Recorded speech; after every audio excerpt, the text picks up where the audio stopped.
Beaming to you from the plastic microphone studios nestled deep in the heart of Cajun country. Welcome to Fave 5 from Vans.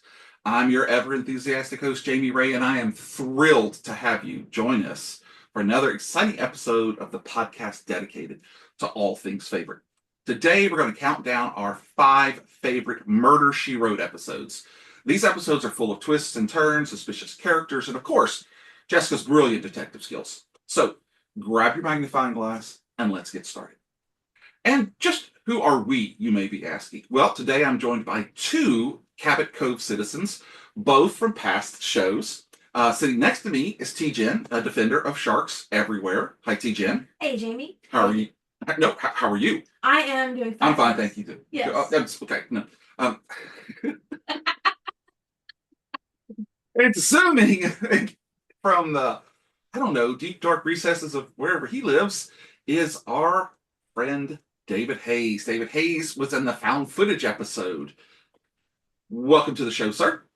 Thank you. Thank you so much. I'm zooming in from my bi-weekly book tour like Jessica had been on. That's awesome. That is so Yeah. cool. Very, very That's good. very Every other week. I was noticing that you just need the sweater, the little, and you would uncanny. And hair. Hair would be nice. Well, that's So, all hard. yeah. I do have to say I love the King Tut behind you.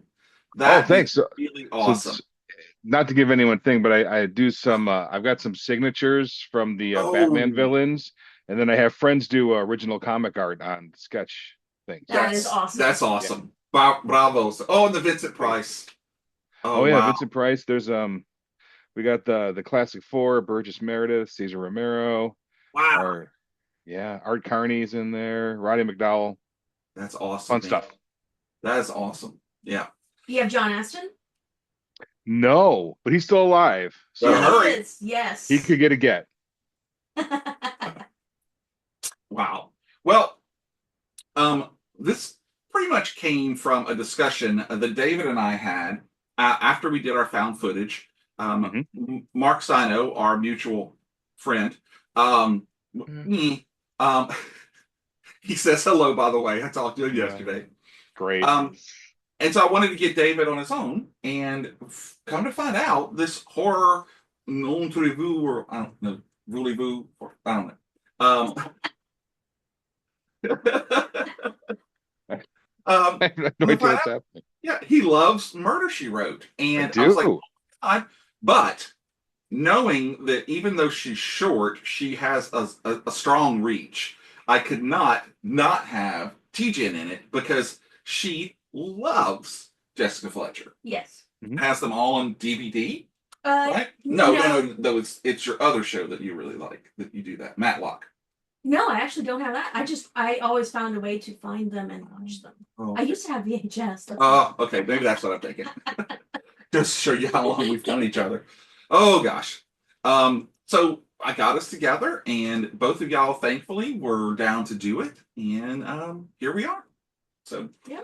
And what is it that we're going to be doing? Well, I've asked them both to look over all 250 plus 264, 12 seasons from 1984 to 1996 of Sherlock Holmesian awesomeness. Yes. Plus 4 TV movies. Yes, nice. Did either of y'all include the TV movies into your lists? I don't want to spoil things. Okay, all right. You'll find out. I didn't realize there were 4 movies, but that makes sense because Columbo had a bunch of movies too. Yes. Columbo was TV movies. Yeah. It started out Friday night, CBS Friday night. Boy, it was Banachek, Columbo, McLeod. Oh, or McMillan and Wife. I love McMillan and Wife. that was McLeod. They would alternate.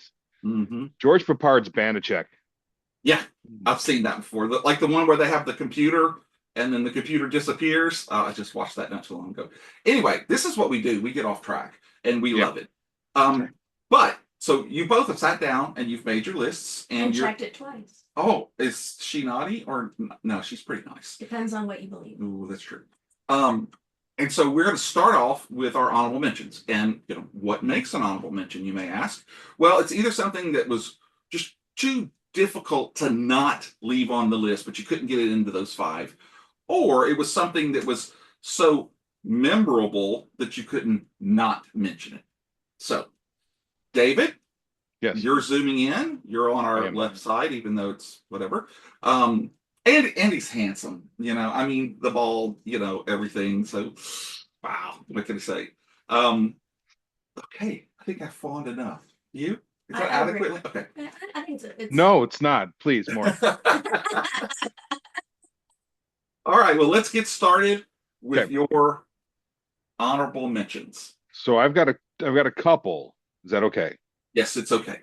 Do you want me to All right. go through all the honorable mentions in one? All Yep, do right. both of So my I want to start off that honorably mentioned should be the four TV movies, period. All four of them. them. Okay. Wonderful Little Mysteries.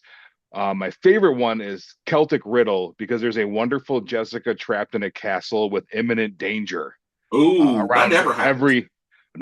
every studio corner and like this part of a castle because we're running out of budget at that point. Another honorable mention for me is season 2, episode 5, Sing a Song of Murder, because that is the first appearance of Emma McGill, the look-alike singing Irish cousin. Uh-huh. It's amazing how much Because they look alike, too. they were like identical cousins. Almost. identical cousins. Yep. Who knew that could happen? Okay. But my favorite honorable mention, and it should, I don't know, it might have made the list if I was feeling different, but it's season 1, episode 3, Birds of a Feather, where we have Jeff Conway in drag trying to raise money for his wedding for one of the first of the never-ending Fletcher nieces and nephews shows up in there. I think it's Victoria, I think. Yeah, Jeannie Francis. But it also features Gabe Kaplan as a stand-up comedian that sits behind the drums and he plays his own rim shots after jokes. Genius. I could see the staccato doing that. Oh man, but he had no spoilers, but he is definitely not Mr. Cotter. Really? Oh, okay. I thought that was him. I thought Gabe was the persona. You know, stop talking about this. It didn't make my list, but I really like the episode when Jessica Fletcher's other cousin showed up from the mirror universe with that goatee. I was so shocked with that one. Anyway, all right. Well, those are 2, 4, 5, 6 great ones. There I did. So all of the movies did they come out after the show ended? Yeah, so there was it was late 90s, no, not late 90s, early 90s, and the show had ended and they contracted 4 TV movies. Wow. And so they came out every 6 months or so for a couple of years. Okay, cool. Well, that's great. Well, it makes sense because at the end of the series, they actually put Murder, She Wrote up against Friends. Oh, yeah. Les Right. Movies was trying to get rid of Murder, She Wrote, and it just destroyed the Sunday schedule. So they Yeah. had to move it back. And they actually had Murder, She Wrote near the end on both Thursdays and Sundays, which they don't do that now. No. Right. So Angela Lansbury won that. That's right. She did. All right, well, then I guess you have 2 honorable mentions that you want to discuss. So, TJ, go away. My Not honorable go away. mention. Go Well, ahead. I hope I mean, not. you could go away. I came all this way. Oh, God. Well, okay, so my honorable mention, I mean, one is all 259 episodes that I don't even mention here. Everybody does that. Well, wait, let me explain. Here's the thing.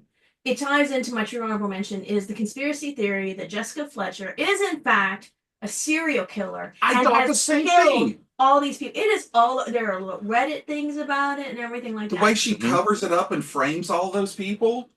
Having researched this, as you know, my bachelor's degree is in history, so I like to research. I can effectively say that it is almost impossible for her to have killed over 260 people, put another 260 plus people in jail, Mhm. and had all the individuals confess. Statistically, not likely, Okay. but a lot of fun. Maybe she's a hypnotist. Okay. I'm just saying. And we know that she's got the one cousin that comes from Ireland. So she may have others. Yes, sir. I have a question. Is it possible that she's only responsible for the Cabot Cove murders, making that the most dangerous small town in America with the most murders per capita? I am convinced that Cabot Cove meets that Yeah. distinction. I am also convinced that I would not want to be her friend No. because you're either going to die or get accused of murder. Literally, all of her friends are like in jail at some point, Right. and I think I counted maybe 10 times over like the 264 episodes. Was she ever taken to the police station as a potential suspect True. herself? Every once in a Right. while, the police would give her side eye or something like that. Yeah. But yeah, no. If I saw JB Fletcher coming, she's the one author whose autograph I don't I want. don't want. You know, I'd be like, bye. She like you'd hand her a book and she like take your fingerprints off of it while you're not looking. And Absolutely. yeah, she would definitely I would do that. run the other way. Mm-mm. Murder, She Wrought. Yeah. Oh, nice. That was a home run right there. Thank you so much. All right, well, that's a great one. Well, I actually have two honorable mentions. The first comes from season 10, episode 3, called The Legacy of Borby House. While restoring her house in Cabot Cove, Jessica worries about her contractor, played by Richard Gillian from one of my favorite movies, Bug. He's preoccupied because he's remodeling another house, but then that project gets put on hold when the client, who may or may not have been a vampire, is staked through the heart. Nice. And his manservant is the main suspect, Christopher Neame from License to Kill, amongst other things. Mm-hmm. The other is called Incident in Lot 7, which is season 8, episode 13, where when Jessica goes to Universal Studios or Universal Lot, whatever you want to call it, because they're filming her latest book, and the publisher gets killed. And the Psycho House is the scene of the crime. Mm-hmm. And it has notable guest stars, including Harry Gibson, who, if you've ever watched Laugh In, he's incredible. He's and he's also the head Nazi in the Blues Brothers movie. Oh, okay. Yeah. And the reason that these two are on my list is because when I sat down to do this, I have not watched all of these before. I still haven't watched all of them. But those two jumped out at me as, man, those are I want to see those episodes. Those are going on my list. And I watched both of them, and I'm not going to lie, I was disappointed. Because, for example, the one on the incident on Lot 7, it made no sense whatsoever. So one of the reasons is Henry Gibson is seen like throughout 3/4 of the movie, kind of that stalking little guy, and he's got that look to him or whatever. And then he bursts in and he's got a gun on somebody, and then you find out he's just a fan who bought the gun at an auction and gave it to her, you know? So, I mean, it's a great red herring, but you don't really get to see much of him. And then the house speaks to them to tell them that there was a murder, and it was Rusty Pipes and stuff. So anyway, I really wanted to love them both. And as you know, we don't bash on this show. But I will say definitively that numbers 5, 4, 3, 2, and 1 all held my attention and were great mysteries. So just had to do those because, it's a friggin' vampire. And he gets the stake through the heart, and you get the hand coming out, and it just, I don't know. That almost made my list. Yeah. For the same reason? Oh, or yeah. Did you really like them? Oh, no, for the thematic content. Yes. So you don't always get a great mystery with a Murder, She Wrote episode, but you get a wonderful synthesis of old Hollywood and, at the time, modern television. Yeah. So many guest stars on this show. And one of them, the cornucopia of guests, were either at that time or later on would be related to Star Trek. And we're going to talk about that because we all love Star Trek. It's on my list. Yeah. Okay. All right. Great. So, all right. Well, we are finished with our honorable mentions, and they were honorable. But now we're going to go to David, and he's going to give us his number 5. Numero 50. That's all that I have.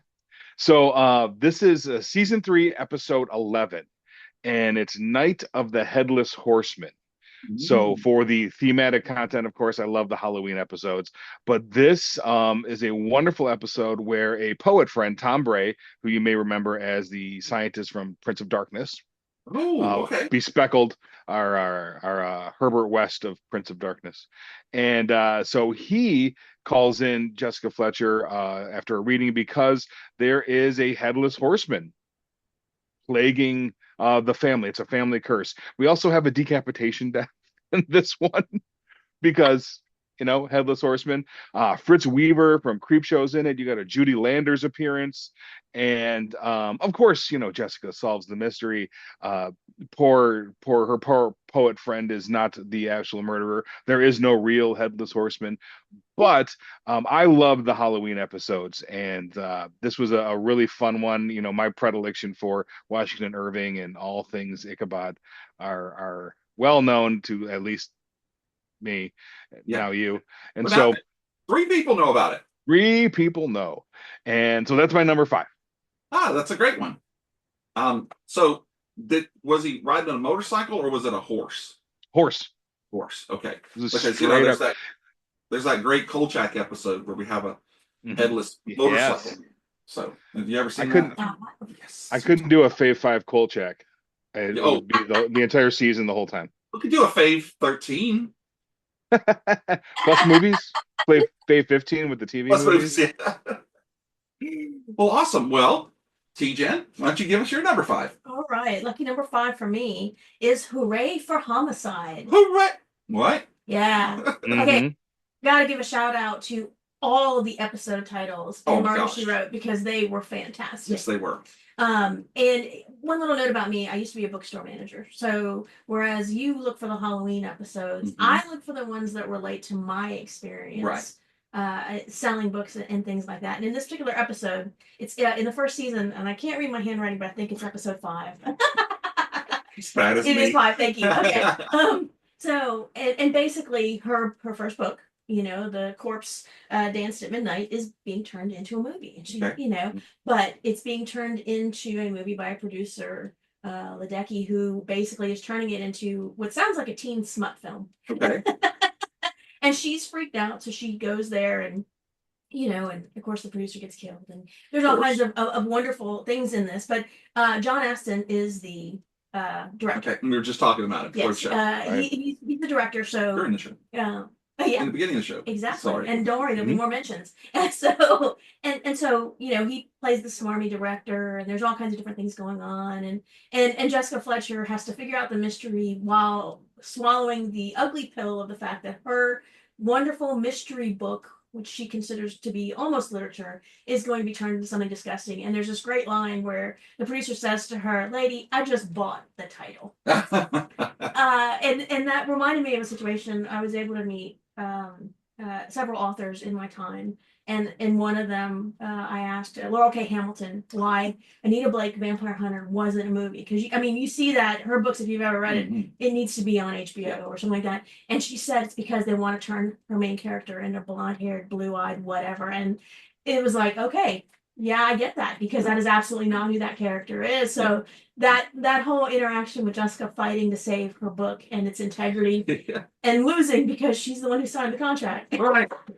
I just loved it. And John Aston is an outstanding character. And the person who bought the rights to it was killed? Mm-hmm.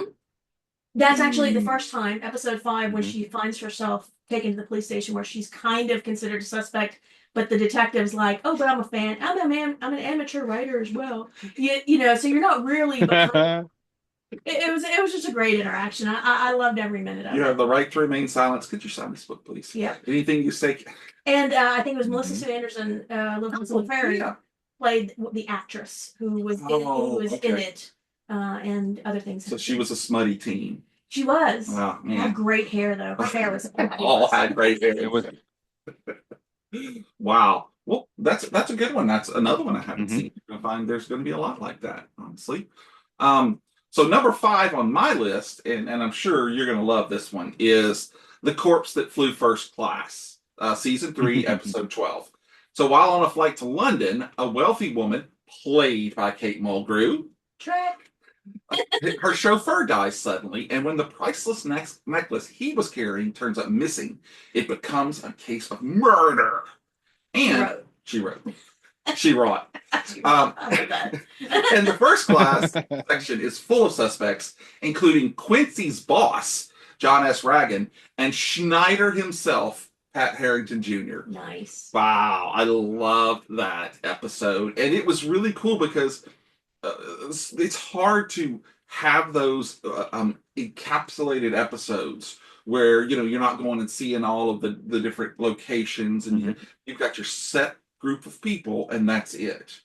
And I really enjoyed this episode because it did a very good job. I don't know about y'all, but it did a very good job of who was the killer, because I kind of got an idea of who it was that stole the jewels.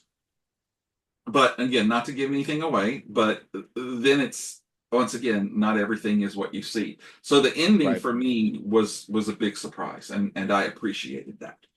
And it's not the first time Kate Mulgrew was involved in mystery, because she, of course, was the wife of Columbo and Mrs. Columbo, and that deserved much longer of a run than it had. Although it was sort of creepy because Peter Falk was like 9,000 years old and Kate Mulgrew was like 28. She's hot, I mean, she was, yeah. It just wouldn't happen. And it's funny because you never see her in Columbo, and then we see her and we're like, what was he doing? I mean, go on, man. It's we only had one eye, so it just maybe he didn't notice things. And one jacket, Well, okay, great. So we are now going to do our number fours, right? Or you could say it was this in Roman numerals, I guess. Or is it this way? Yeah. No, because it's IV. Oh, I thought the Star Trek thing is what. Well, that's it. With that. And that's funny because that'll come up later in the episode too.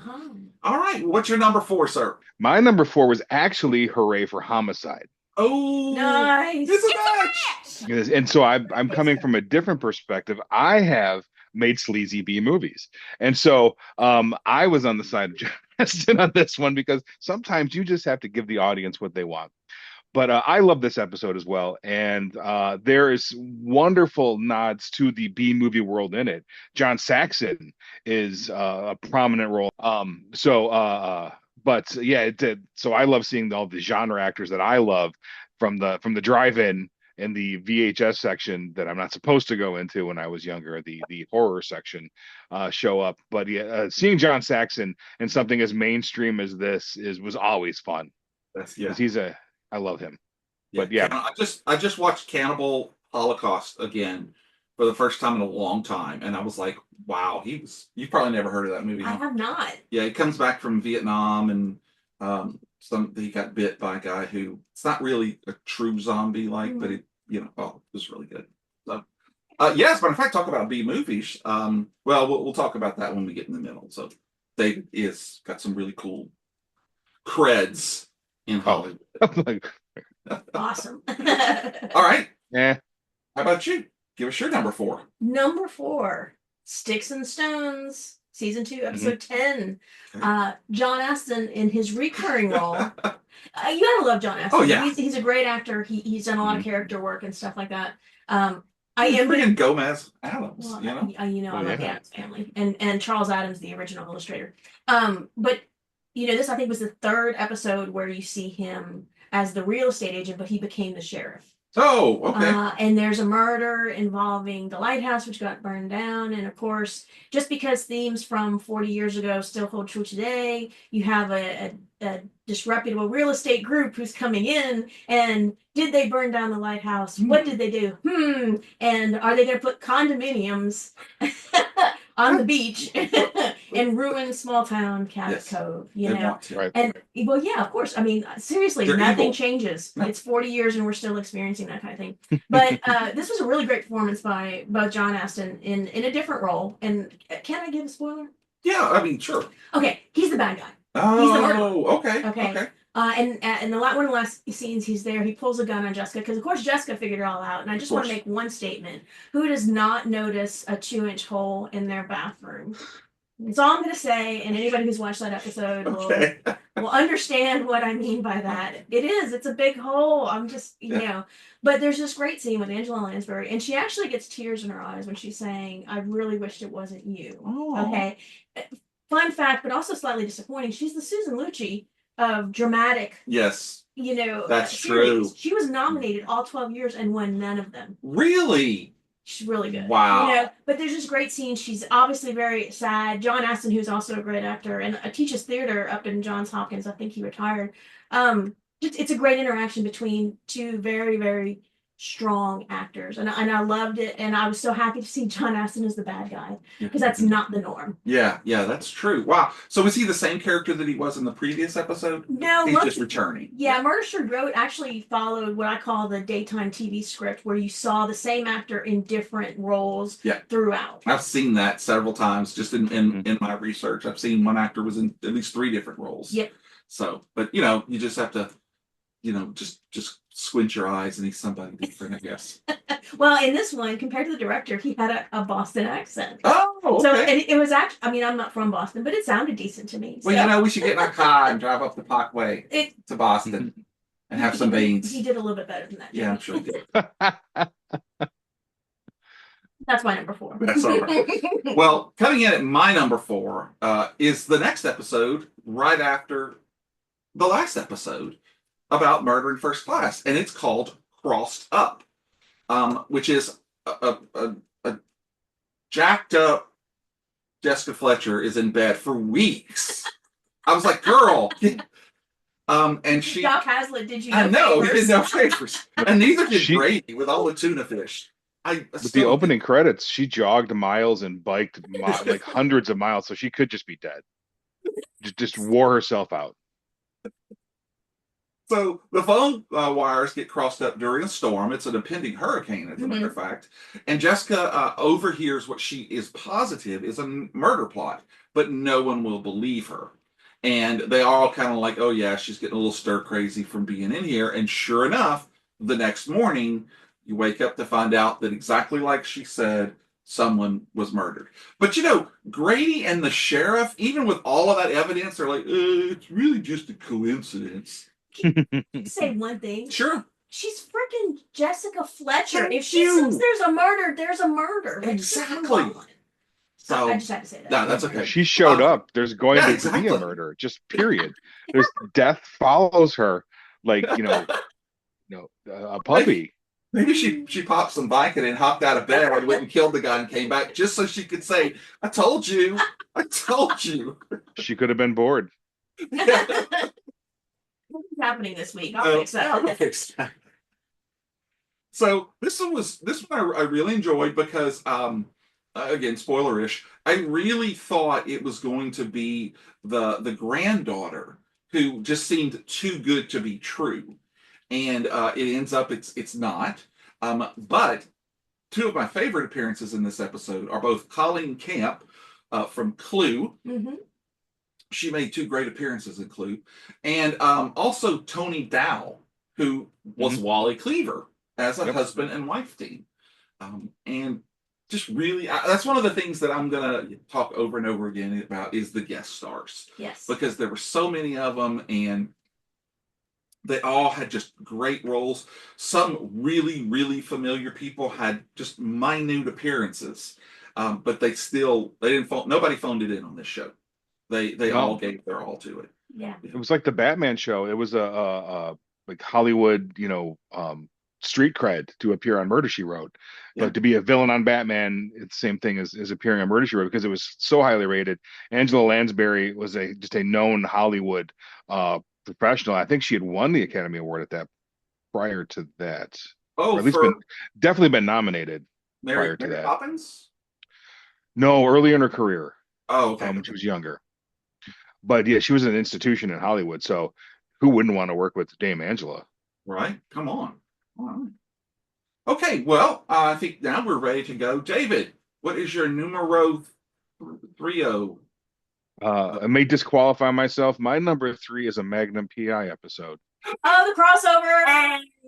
That was almost on my list, but I didn't have time to go back and watch the Magnum episode. Bravo, So sir. it's a Magnum PI season 7, episode 8, a novel connection coinciding with Murder She Wrote season 3, episode 8, Magnum on Ice, where we have the Magnum PI crossover with Murder She Wrote, ultimately resulting in Jessica having to get Magnum off on murder charges Yes. after That he doesn't she, want of her help course, with. no, of course she doesn't. He doesn't. No, it's Magnum Magnum. PI. Come on. He doesn't need anyone's help. He needs mustache wax, and that's it. And but Mustache is going to defend me. Honestly, it probably would have in the 80s. That's to be true. honest. true. So, but he's on the estate, and in the Magnum episode, Jessica is on at a conference in Hawaii, and there's some trouble on the Sir Robin's estate, where Magnum really just squats and dwells and does nothing but leech off on another person. It's kind of like the Cato of the 80s, Really is. He really is. And so we eventually get back, and Jessica has to prove that Magnum didn't do it, her newfound friend. And I thought this was the greatest crossover since the Green Hornet showed up on Batman. Yes. So this is my solid number 3. So it's really 2 episodes, but they're 2 different series. So I'll allow it. I mean, okay. That's great. I do want to say, I mean, so funny that you picked that one because I never knew that. And that was the great things back then. They would do crossovers. Now, see, like NBC and CBS are starting to do it more with like their fire and police shows and crossing over. But back in the 70s and 80s, there was a lot of that. It was very cool. Yeah, this was like the precursor to that whole homicide, Law and Order, Yes. bleeds into the X-Files because what's his name? He died. Richard Belzer, the Belzerverse. Yes. He plays that same character in like 7 different shows. Yes, he does. Yes, he does.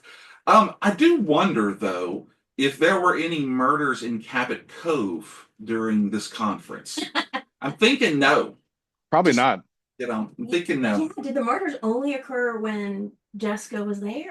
I'm not gonna. Okay. I don't have the data to back it up, but I definitely think someone should be looking into that. Some anecdotal evidence. I got it. Right. So if we could have like just the Cabot Cove show, right? With then we could have some ideas, but Cabot Cove or Castle Cove? Oh, I wonder if that's a clue. I don't understand. That's okay. You will. Okay. Well, hopefully we'll understand that with your number 3 because that's where we are. Number 3. Actually, no, that'd be my number 2. That explains that. But my number 3 is your penultimate. Honestly, it could be. It could have very easily been my number 1. It's almost a guilty pleasure. Okay. This episode gets criticized for being a little bit over the top. Well, I'm gonna say it's Orange is the New Black 0. Okay. No calories? Pretty much. It is Jessica Behind Bars. Oh, all right. Season 2, episode 9, Yvonne DiCarlo was magnificent. I loved her and her little character, her little spot. Adrienne. That's Lily Munster, right? Yeah. Yes. Yes. Adrienne Barbeau was truly insane in this. Oh my gosh. She was so over the top. You really do need to, because this is one of those episodes that I was sure was going to be on your list. I love me some Adrienne Barbeau. And then Eve Plum. Oh. Brady Bunch, actually. Okay. Brady Bunch, the dad, Florence Henderson, they also appeared in other episodes. Oh, that's cool. They weren't in this one, but Eve Plum. And basically, Jessica goes to a women's prison to teach a class. And there's a wonderful line where the spot where they're all disinterested. And I mean, think about it. You've got a world-class novelist who's going to teach a class in a women's prison. Right. To help one of her, friends. Who didn't die. No. But. Oh, okay. Well, but she ended up in prison. They were all in prison at that point, but she's sitting there, and the prisoners aren't interested until she said, "Okay, we're going to do an exercise on how to get away with murder." And they all suddenly pull out their notebooks, and they're like, "Okay, let's do this." I thought it was a great episode. I don't want to say I didn't see who did it. I really didn't, because I think it wasn't easily visible. So the murder was in the prison? It was in the prison. The prison gets locked down. That's why I say Diet orange is is the new black, because they're all angry women. In fact, there's really no men in this episode until the very end when the police show up. It's a totally female dominated episode. Wow, that's awesome. Which is very unusual for the time period. And it was fun because you just felt like all the actors were going for it. Yeah. Like, They're all. and so I think some people feel it felt campy, but for me, I just enjoyed the daylights out of it. Well, that's what this show is all about. Right. You go, girl. Yes, and you need to. You will love it. Jessica 8. It's not necessarily that far fetched because day life I teach in a prison, and so lockdowns like that do happen. Like murder's not so much, but when you say like we're gonna like let's talk about because I teach psychology in prison. And so let's talk about criminal psychology. Then the notebooks come out and everyone starts to take notes. But yeah, it's absolutely true. Wow, that's hilarious. Wow. That's my number 3. That's a great number 3. Thank you. I really like it. It's not as good as my number 3, but Wow. still. This isn't a competition, Jamie. It's always a competition. Wow. Okay, for the record, we all saw that he got fired from his direction, not mine. So next up at my number 3 is Trial by Error. This is season 2, episode 13, and it is a bad day for the jurors. A bad day. When Jessica is the foreperson hearing the case of a man claiming self-defense in the death of an estranged husband. Okay, or not strange. He wasn't enraged and strained, but maybe he was. Anyway, this was a very convoluted story, and it was told in an interesting way because it starts with them going into. Well, it starts with a car accident, and then it goes into the foreperson is talking to them about it, and then they jump back to something that supposedly happened, and then they come back and they argue. And of course, there's 11 other guest stars in here. And just to give you an idea, Vicki Lawrence was on so good. Brock Peters, another Star Trek alum, was on the jury. But my favorite appearance had to have been Alan Hale Jr. as the motel owner who says he saw the guy who's on trial and his girlfriend, the estranged wife of the dead guy. This is another episode that really kept me guessing until the very end. And I will say, I felt, again, spoilers, I did feel that he had murdered the guy, not just killed him, but I could not figure out how it was done until the very end, where she kind of explains it all, and then you're like, oh, well, he didn't kill her, but he killed somebody else. And so they can't. He gets off on the trial, and he's like, and then they arrest him right in front of her, and she's like, choose. Jessica was low key savage. Oh, what? I don't think she was that low key sometimes too. She was kind of like, see ya, wouldn't want to be ya. But I did really enjoy this, and I didn't even, like I said, there's 9 other people on the jury I haven't even talked about. But every one of them was their own character, and they all had their an input, and it, just like I think it would be in a true jury situation, people had their minds changed, and then as infuriating as she could be, she could go yes. But and then she'd tell you why it wasn't that one. They're like, well, why would you just tell us that then? She always said, have you ever considered, or something to that effect? That was her phrase. Did you consider? Did you notice? Yeah, I considered strangling you because you've wasted so much time. I'm so tired. I just want to go home. Oh, this is good. I mean, we could talk about this show all day long. Yes. Oh yeah, there's so many good episodes. Yeah, 11 angry guest stars. It's so many. With the subtitle. I loved, especially when somebody came on again, and then we were like, wait a minute, he was, and nobody's like, Jessica, you're the freaking detective. You don't notice that that's the same guy? Because she kills them.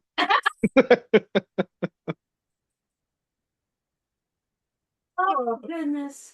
Yes, for Fletcher. Yeah. Serial killer. She hath wrought the murder. Well, they're rebooting every other show. That's what it should be now. Murder, She Wrought, where you find out that she actually is the killer, and she's framing these people and framing them so well that they don't even have to confess. Here's all the trial, and then she sends it down, and she's like, well, they're almost all bad people, so it would almost kind of be like a Dexter situation. exactly, right? yeah. And so I mean, that would fall firmly under parody. So if someone made a Murder She Wrote or wrote a Murder She Wrote book, Or trademark, patent pending. So speaking of upcoming things, David, let's take a minute here and talk about all of the big Hollywood movie TV. David actually had his movie was on Joe Bob's drive-in theater. Outstanding. It was. yeah, it was a fun Easter movie. Yeah. Yeah. Rotten Town. Yep. Yeah. Yep. Cool. It was Easter Bunny. I love it. Yeah. Yeah. It was pretty So when goofy. he said block movies, he has. He's got the cred. I think the star of Rotten Tail actually made a guest appearance as a young person in Murder She Wrote. It was Corin Nemec of Really? Parker Lewis Can't Lose fame. Yeah. Oh, I love that show. Wow. Hmm. So Yeah. that's really cool. But That is. that's been a while. What are you doing Right. now? You got something coming Oh, brewing after the gosh. Halloween season? All kinds of fun stuff is going on right now. I wrote a screenplay with Edward Lee, if you know, he's a horror author. Okay. And it's a weird 90s throwback goofy horror comedy called Ouija Slumber Party. So that's going to go into production in January. Another movie I wrote called Tat, it was attached to the Faces of Horror. So the Oh, Faces of Horror competition is owned by Inked magazine, and we have a horror movie involving tattoos. And so someone to the director is going to win a role, and so that should get its budget and be in production in New Jersey fairly soon, and had some books come out and other wonderful things. And what I'm mainly focusing on now is the day job stuff as a criminologist, so which is why I love Murder She Wrote, of course. So if anyone wants to visit hayescriminology.com and see what we're up to, where I advocate for prison education and I work on some cold cases with some different organizations. And yeah, so please feel free, visit, check it out, and then watch the movies when they're done. and we could buy your books and access all that other stuff from that website. You can go to davidchayes.com for all the entertainment stuff and hayescriminology.com for all of the crime stuff. So if you know anyone that needs a hand and with a case or whatever, aren't getting anywhere, I help out in that sense. Yeah. That's awesome, man. That is Very really cool. awesome. He's such a better person than I am. I hate that. Smarter. I Just know. Both of just us by put together. volume. Well, no, I bet I'm that were taller. true. Yeah, I'm taller. I just have more mass. I think that's Okay. all it really boils down to. There you go. As we say, he's thick. I don't know what that means. What does that mean? Means you're thick. Oh, But there's yeah. no H for some reason, and when you're coming out of Mamu, it's thick. Wow, Got it. you went deep Louisiana on that. Well, yeah, I mean, I'm married to it. Come on, you know. But there's this running joke in our family. You know, of course, we've been married 32 years, but my wife is from a small town called Mamu, and she has she's been living here in Lafayette, you know, all her adult life. So she, of course, some people from Jersey would say she does have an accent, but we don't think she has an accent. But the closer you get to her hometown, there's a water tower. And I can remember us driving in and she's telling me a story. And as we get closer and closer to Mamu, her accent gets thicker and more pronounced. And I'm like, what the hell is going on? Is there like a Kunash transmitter in that water tower? Because the closer we get, the thicker you go. That's one. My wife is from Chicago, and the same Oh, thing happens. The closer we get to Chicago, THs turn into Ds. It's yeah, them bears over there. That's what we got going on. the Bears. And it's thick. It gets thick up in there. But Wow. So, TJ, what you got going on in your life that you could talk about? Let's see. We both signed NDAs, but don't forget there's 22 people there who have it. No, maybe 25.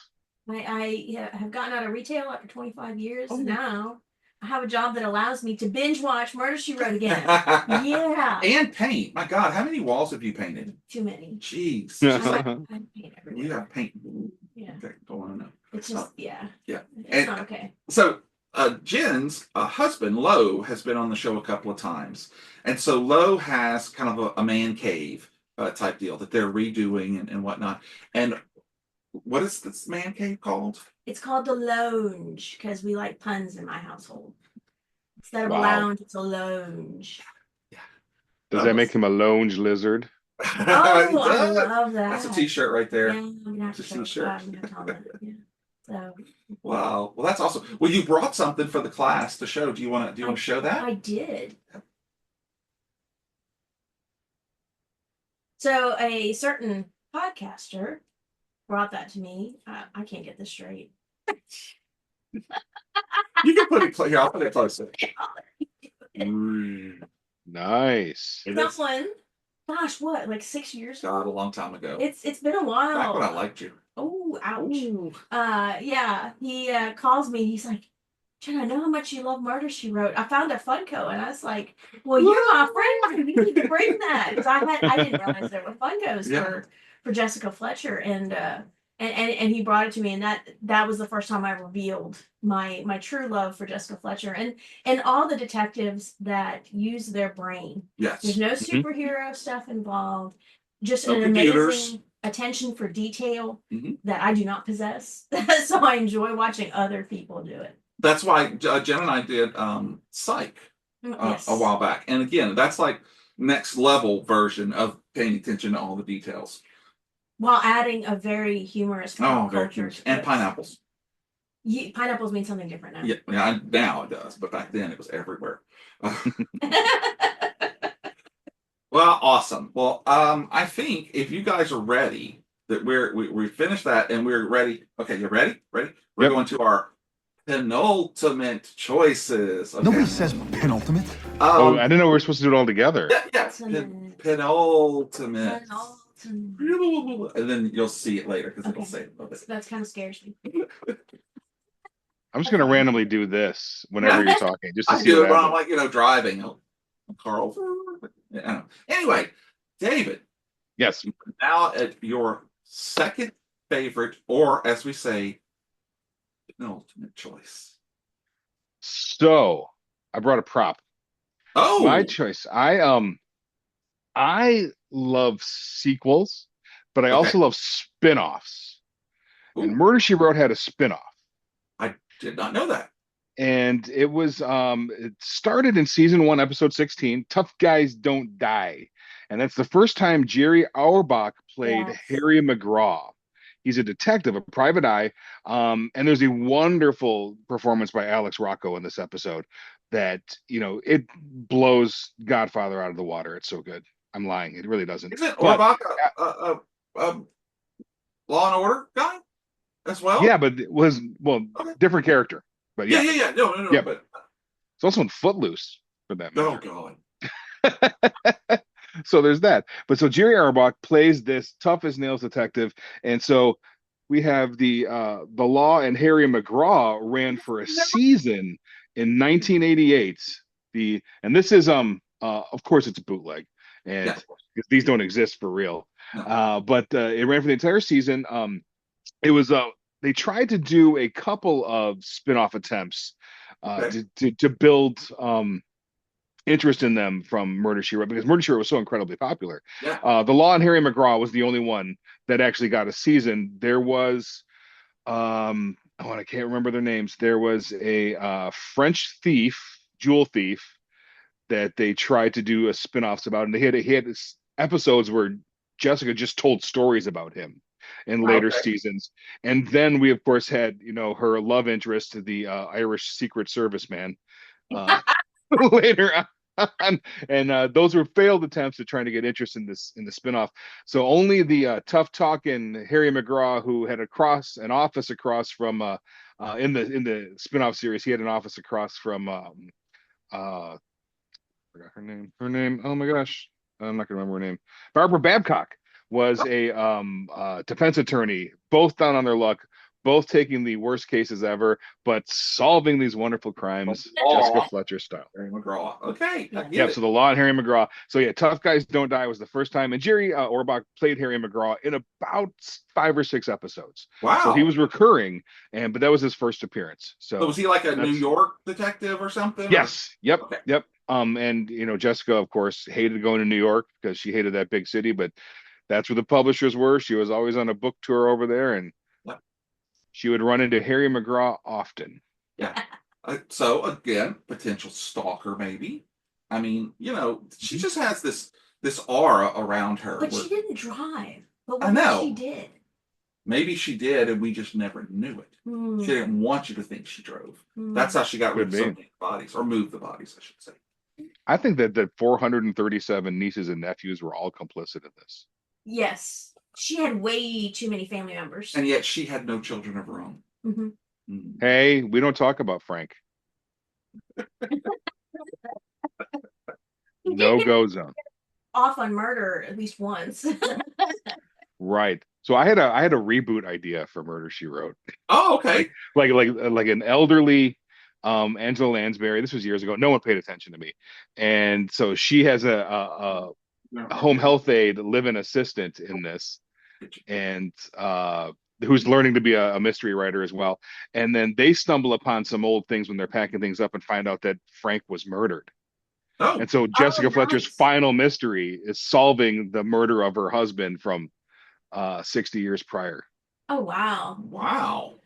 And you could get a young person to play a young Jessica Fletcher. Yeah. Good. Yeah, I like that. So you've got the script written yet? No, I didn't even pass someone actually wanting to take a phone call because I didn't really try. Call me. I'll take the phone call just so you can write it. Yeah, I need to devote a couple of years of my life to, something that can never happen. I mean, Matlock's rebooted. Why not, Oh, it's not. No, Angela's gone. Yeah. No. She's happen. Special. I think she's one of those people that I don't think you can do it exactly the same. No. Because that character was her. Right. There was a failed reboot. There was already. Oh, really? Really? Yeah. So they shot a pilot of it and never aired. When? 2009, 10. Okay. But have you ever seen it? No. Okay. I just know it exists. I know sometimes that stuff has a way of leaking out and seeing. Yeah, I'm sure it will at some point. Yeah. Oh, well, that's a good one. I like that. I'd watch that TV movie. I would too. Yeah. See, it's 2 people that would watch it. Okay, we're on. We'll just do a stage version. Yeah, there you go. We can fly under the radar with that one. Murder, She Wrought, the musical. I feel like that's yeah, it's got a twist to it. It does. Yeah. And then we could do it all in drag. It would be wonderful. Okay, and well, Kevin Conway can't. I mean, not Jeff Conway can't do it, but well, no, Jeff's just disqualified for obvious reasons at this point. Well, all right. Well, T-Jen, how about we hear your number 2? Okay, and this will clear up a mystery. Oh, the castle mystery. Sins of Castle Cove, season 5, episode 17. Remember I have an affinity for books and bookstores. Yes. So one of Jessica's former students writes a book called The Sins of Castle Cove, which is basically airing out the dirty laundry of Cabot Cove. Okay. And I get it. Yeah, so her source throughout most of the novel is the people who work in the women's beauty salon. Okay. Side note, I don't know any women that can afford to go to the salon every single week, as is portrayed in the episode. My grandmother used to. Every week? Every week she would go and have her hair done. Oh my goodness. Not the nails or anything like that, but she would go and have her hair done, or she would go and have her hair fixed every week. Wow. Yeah, well, it was a different time, too. Yeah. It was the 70s. That makes a little bit more sense, but I try and look at it now and I'm just like, oh my goodness, he's got money for that. But anyway, and so the town's all up in arms. A woman's murdered. Her husband is thought to be involved because she was having an affair that was basically exposed in the book. There's a lot going on. Sounds like the bookstore and books are burned. Oh, gosh. because they're trying to get rid of like, I mean, even then, I want to say you can't get rid of the books just by burning the books. It's done, you know.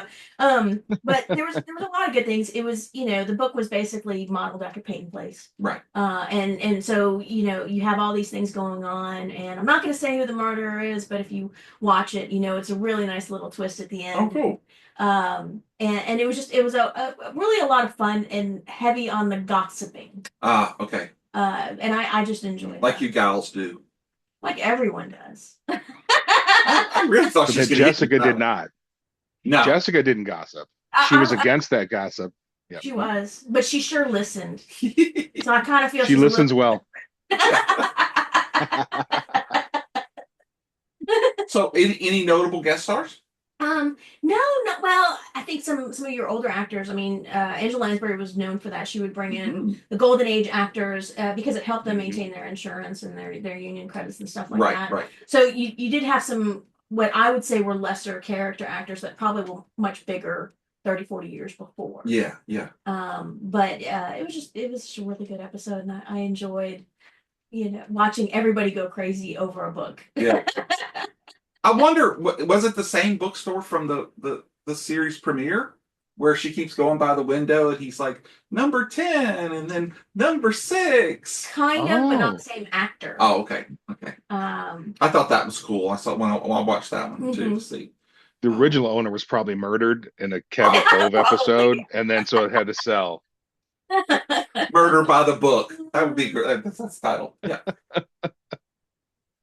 Wow, that's awesome. Well, speaking of the golden actors, my number 2. See that I made that up on the spot. Yeah, on the spot. My number 2 has a golden girl, Rue McClanahan. My penultimate. David knows where it's at. Nobody says And penultimate. I'm talking about season 1, episode 18, Murder Takes the Bus. So, that's Oh good. yes. I Nice. love. Thank you. Nice. Jessica and what's his name? The sheriff, Howard Cunningham. Topper. Yeah. Tupper. So Tupper. Yeah. Jessica and Sheriff Tupper are going to a convention where he is bound and determined to win a TV. So strange. And they're riding the bus. The bus. Mm-hmm. Because we know she doesn't drive. That's right. But he does. So anyway, and along the way they stop at a prison and pick up a guy. Mm-hmm. And then a little bit further they stop with it because it's raining horribly. They pick up another guy who wrecked his car. And they end up having to stop at a diner. And some of the people get off, go and look around, and then the guy from the prison stays. And then later on, they all kind of realize he's out there. Jessica goes back out. He's dead. A big old screwdriver stuck in his neck. Right in his neck. And I'm like, wow.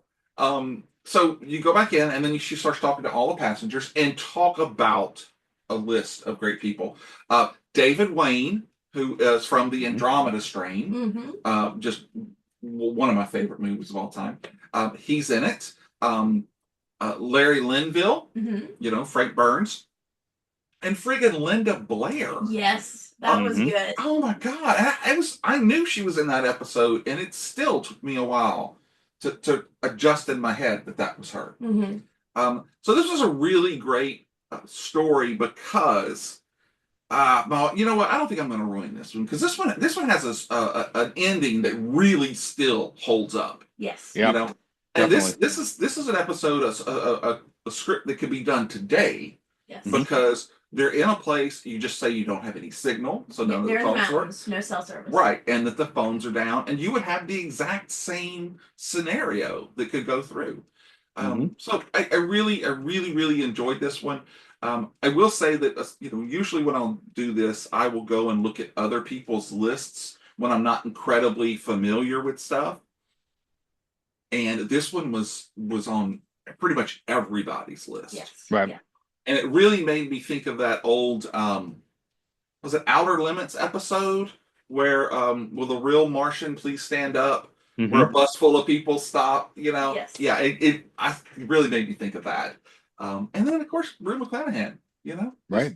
Awesome. So, That is my number 2. So Oh, interesting gosh. side note to that. Yes. Supposedly, and again, I'm not in Hollywood, so I have to rely on what I read on the internet. So you got to take all that with a grain of salt. Right. Supposedly, Angela Lansbury, when she was offered Murder She Wrote, she was offered a role on a sitcom called The Golden Girls. And Really? she's best friends with B. Arthur. That's awesome. If it's true. Yeah. Wow. That's really cool. But who would she have been? I'm thinking Blanche.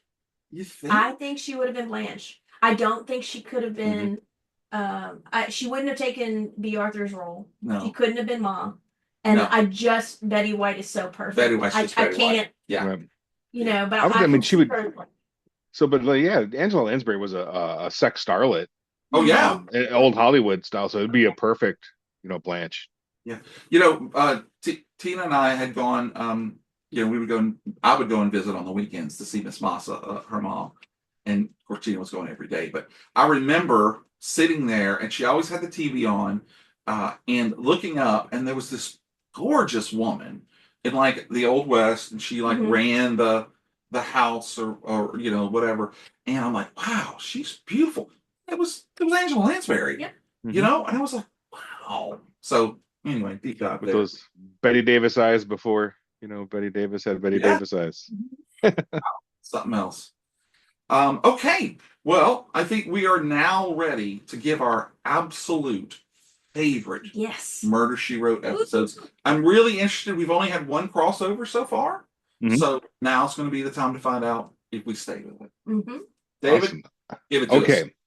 So for my pentultimate, because with two pentultimates are like an oxymoron. You can't have two pentultimates. You can only just call me a moron. I mean, it's not wrong. No, I called you oxy. Oh, okay, cool. So mine is, I love old Hollywood. I love film noir. I love old detective mysteries. Season 3, episode 21, Days Dwindle Down. Okay. Which is the sequel to a 1949 mystery film called Strange Bargain. What? Wow. Okay. Deep dive. RKO Strange Bargain. No, not available in US. This is the Spanish version with Spanish subtitles, but it's in English, so one can watch it. Then this mystery, a man pays one of his employees to make his suicide look like a murder for insurance money. Yeah. Okay. And in the story of the movie, the denouement happens, and the someone is murdered, of course, and we find out why and who. But 40 years later, Jessica shows up to really solve that mystery. It has persisted over this time. Lives have been ruined subsequently. All the original actors came back that were still alive. So Martha Scott, Jeffrey Lynn, and Harry Morgan, who were in Strange Bargain, returned for this. Wow. And this is literally the part 2 to Strange Bargain in Murder, She Wrote episode. Amazing. Season 3, episode 21. Bravo, sir. That's Thank you. Thank you so much. That's a great time. And it's pure Angela Lansbury. It's the perfect synthesis of, at the time, modern TV and classic Hollywood. Yeah. And she was aware of the movie. She wasn't in the movie, of course, but she was aware of it. She knew these people were friends. Still, Harry Morgan, who had done multiple Murder, She Wrote episodes, was in this movie, and that had the most living cast members that could come back and reprise their role. Wow. So that's Harry Morgan from Colonel Potter, right? Correct. Yeah. Dragnet, MASH. Yep. That's great. And speaking of which, when you say you're gonna watch this tonight, all of her episodes are streaming on Peacock. Yes. Which is where I watched mine. But I think you can get Strange Bargain on YouTube if you're willing to have a little grainy little thing. So before you hit season 3, episode 21, and there's clips from the movie as flashbacks in the episode. Okay. Are they in black and white? Yeah. Yep. That's really awesome. All right, well, we got to do a watch party. I didn't realize the backstory. That is so cool. Episode. That makes it so much better. Thank you, sir. That's a great pull. Wow. My pleasure. Right. Well, TJ, he set the bar pretty high. He did, and I'm not going to reach it, but my favorite, my number 1 is season 7, episode 7. Okay. Return of Preston Giles. Wow. Preston So Giles. yeah, well, I mean, he was such a great character. Yes. In the pilot, he's the one who launches J.B. Fletcher's career, Mhm. but of Mhm. course, he kills 2 people. Yes. Now we're gonna disregard Hollywood's. He gets out 7 years from after 2, not 1, 2 murders. Yeah. Okay, but he gets out and it was so interesting watching how conflicted, Jessica Fletcher was Mhm. about She the whole loved thing. him. She was The falling for implication him. was that she was having feelings that she hadn't had previously Right. after her husband died. So, Since Frank. Yeah. yes, and the seediness of the book world and trying to get books published and trying to steal authors and all that. Again, Yeah. it was a no-brainer that I was going to love this episode. Right. But all the actors in it are really strong. Yes. And they deliver some really good performances, being either smarmy or conflicted or whatever the case may be. And I'm not going to give away the ending in it, but it was a strong ending, resolving a lot of, I guess, moral conundrums, shall we say. Yeah. Yeah. So I mean, that's a wonderful thing. Like that's stuff I love about this show. So Preston Giles comes back, 7 years later, and the sense of its own history that the show has is so much because it makes up tons of like all the nieces and nephews it gets made up, but it comes back to these recurring themes and these recurring characters that we've seen before, and it's I mean Preston Giles, he kind of got a raw deal in that first episode, in my personal opinion. He was totally vindicated, but he is a over 70-year-old white man in America. So 7 years for 2 murders, not a problem. Yeah. Yeah. He just didn't have a good enough lawyer. That's what it is. Right? Yeah. He couldn't afford one. Yeah. Well, that's a great pick. I'm really, totally. I'll tell you, bravo. And one of the reasons it's such a great pick Is because my favorite episode of all is the series premiere. Oh, okay. Okay, the murder of Sherlock Holmes. Nice. Which is the first appearance. Yes. Of yet another Andromeda Strain alum, Arthur Hill, who plays Preston Giles. I really, really, it wasn't until the very end, I mean, just right before she got in the car to drive out there, that it cemented in my head who the killer was. Okay. And I love this episode because she comes to New York because Grady had taken her little book that she didn't want anybody to have and given it to. Why didn't she kill Grady? I'm just saying. I don't know. At some point, he disappears. Because she really didn't drive. Yeah. And she needed an accomplice.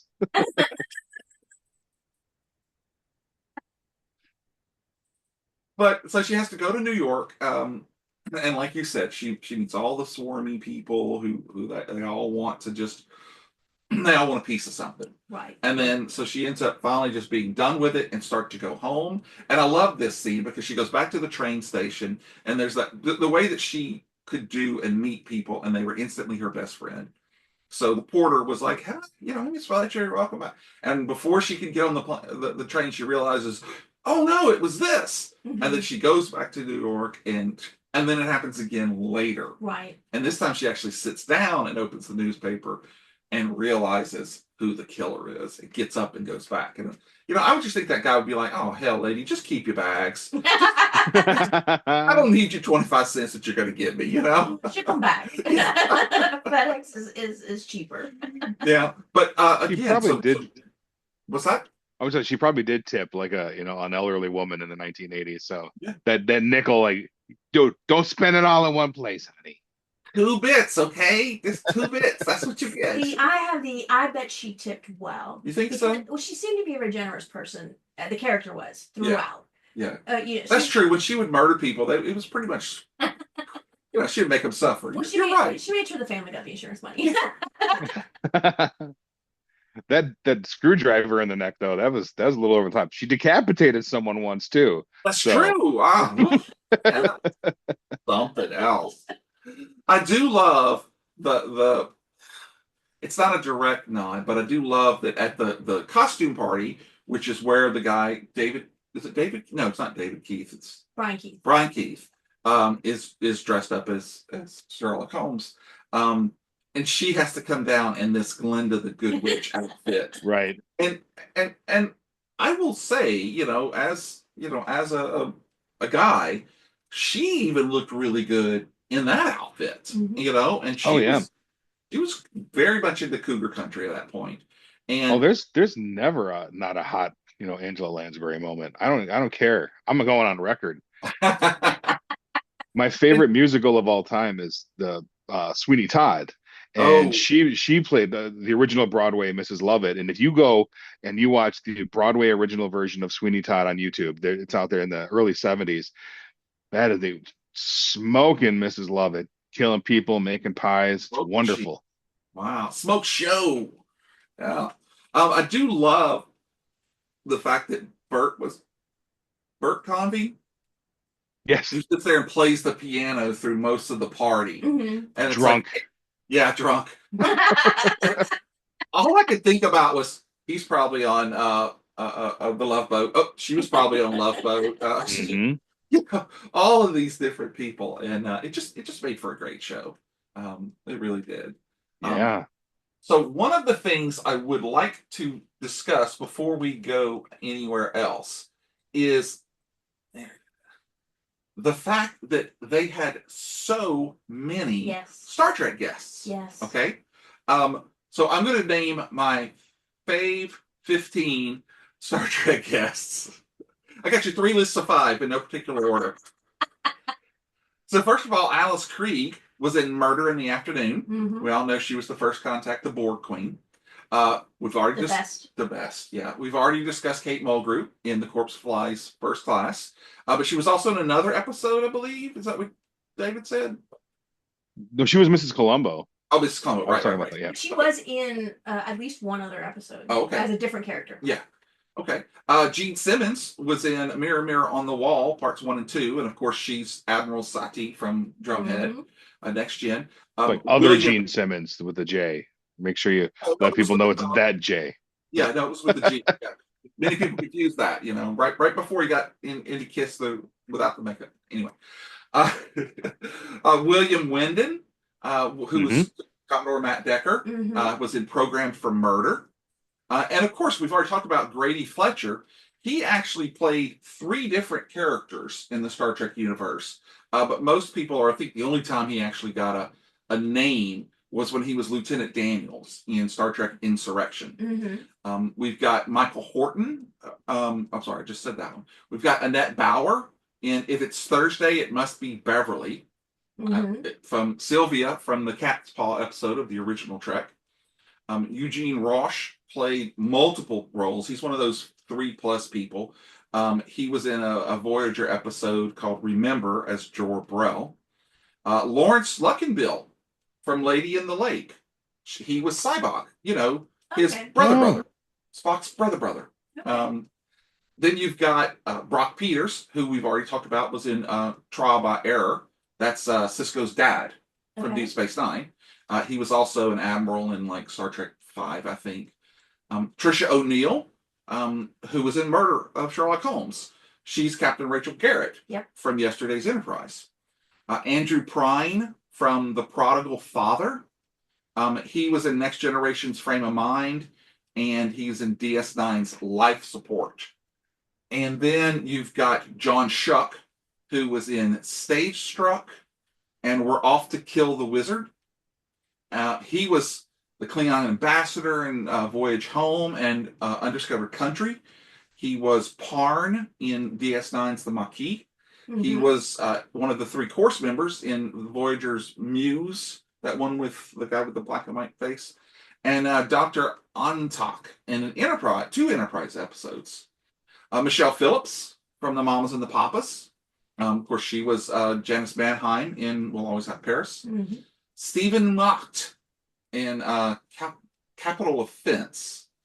He was Krim in DS9's The Circle and the Siege. And last, but certainly not least, we've already talked about Tough Guys Don't Die. Paul Winfield, who played Captain Terrell in The Wrath of Khan, and Dathan in Darmok from Next Gen. So, and that's just 15. There are more. Wasn't Jerry Ryan in? I believe she was in a small role one. Yeah, but these characters I don't want to say were bigger roles, Hmm. but actually, I stopped at 15 because I'm like, oh my god, so many of them. But I will say that that Kate Mulgrew just looked fantastic as this really rich, entre vous, whatever, como se va. I don't know what that is, but it's just a fantastic episode. And it's just the love that back then so many people would cross over to all of these different shows and stuff. Mhm. It was just amazing. So just had to share that. So are there any memorable guest stars that we maybe didn't talk about that really jump out for you? No, I think I hit all the ones that really resonated with me. Yeah. TJ? Yeah, I can't really think of anybody. I mean, John Aston was my favorite. That's Yeah. why he landed on my list Oh, of course. multiple times. I mean, there's a great episode with Anthony Quinn as an estate owner. Oh, Oh That was good. yeah. Okay. yeah. There were just so many seasons and so many episodes, and it's amazing that everywhere she went, somebody got murdered. Yeah, I Yeah. mean, seriously, she at the very least was the unluckiest person. Wow. It's not very often that she was called to go somewhere because someone was murdered. She's already there, which again, just like, lends credit to our theory that she was actually a serial killer. I don't Yeah. believe. I don't. Maybe It's it was okay. one of her nieces or nephews. We don't want to lose Could out be. on our heroes. But you got to think she made quite a bit of money as the murder writer that solved murders. So Right. one would want to perpetuate that. She never spent her money though. Like, I mean, I guess you Well, could she'd say. go down to the get her hair done every week. She went to Hawaii. But that was for some sort of a conference? Well, she had to pay in to have her whole house redone. Remember at one point? Okay. That was from the Barbie house. Right. Well, she usually found her repair guys and they drift up on the beach. Yeah. Oh, or, yes, or that they kill someone and put them in the wall. Yeah. Oh yeah, that was good. You know, one of the craziest things that I read was that after Angela Lansbury died in 2022, Murder, She Wrote was the most binge watched series Really? right after she died. Doesn't And I thought surprise me. that's a great tribute to her. Yeah, it really right. is. Yeah. And they're still producing J.B. Fletcher novels. Yes, I buy them every year for one of your guests' mom. Oh, Because they're good mysteries, and I know that there's nothing in there that will upset her. for Gus's Right. Super Gus's mom? Yep. Oh, that's cool. Okay. Who we're gonna have lunch with later, hopefully. Yep. Yeah, awesome. So I think they're up to over 100 at this point, right? Wow. Yeah. Are they paperbacks or? They're paperbacks. They're little serials. They're basically the mystery equivalent of Harlequin.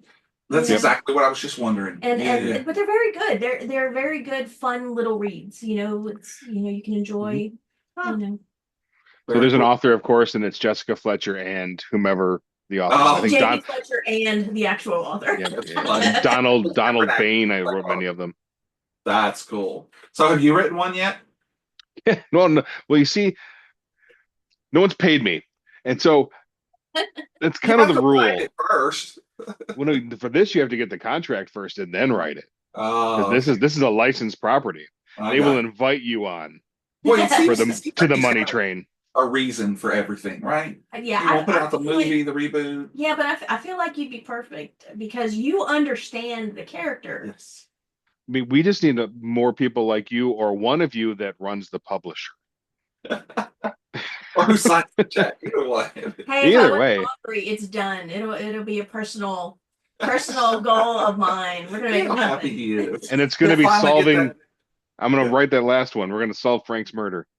He's, Love it. he's going to finally get a John Aston as a riddler in the wall. Finally. Wow, well, guys, this has been so fun. Thanks for having me, Jamie. Oh, Yeah, thank you. Thank you so much. Yeah, and folks, that concludes our countdown of our favorite Murder, She Wrought episodes. I'm going to start calling it that. I know you Murder, are. She Wrought, the musical episodes. And whether you prefer cozy mysteries or edge of your seat thrillers like these that we've discussed today, it just proves how Murder, She Wrote has something for everybody. I really It believe does. that. Yep. Yeah. And again, I want to thank our guests for taking the time to compile their list. I know this was a tough one because Mhm. there were so many to choose from, and I only watched Yes. about 20 of them to pick out of mine. And you've missed so many. I know. lists. I'll make a new list for you. Okay, that'd be fine. You could just take the list that we gave you today and watch those. I plan to. As a matter of fact, in the show notes, I'm going to have Peacock links to every one of our choices. Nice. And so if anybody wants to see that, they can click on it and you can go to it and watch it. Awesome. And when they finish that, they've got a feature film to watch before an episode, a total spinoff, and 4 TV movies. They'll be And good. 90 something books. Yep. So that'll last you till the end of the year. Yeah. It being November. Yes. 90 books before the first. But there's Done. small. I got it. I'm in. Let's Yeah, do Jim this. can tear But I mean, like when you get to the esoteric stuff too, there's I believe there were 6 murder mystery puzzles where you would put the puzzle together to solve a mystery, and there's a written mystery with each one of those. Like a jigsaw puzzle? Jigsaw puzzle with that, and there's 2 hunt and find Windows 95 video games. Oh, And I'm assuming he's telling us this because he has them. I had them and I did the puzzles and I sold them on eBay. But yeah, so those exist. So we've got all the books, you've got all the puzzles, we've got there's not much merchandise. There's that one Funko and maybe an action figure now. But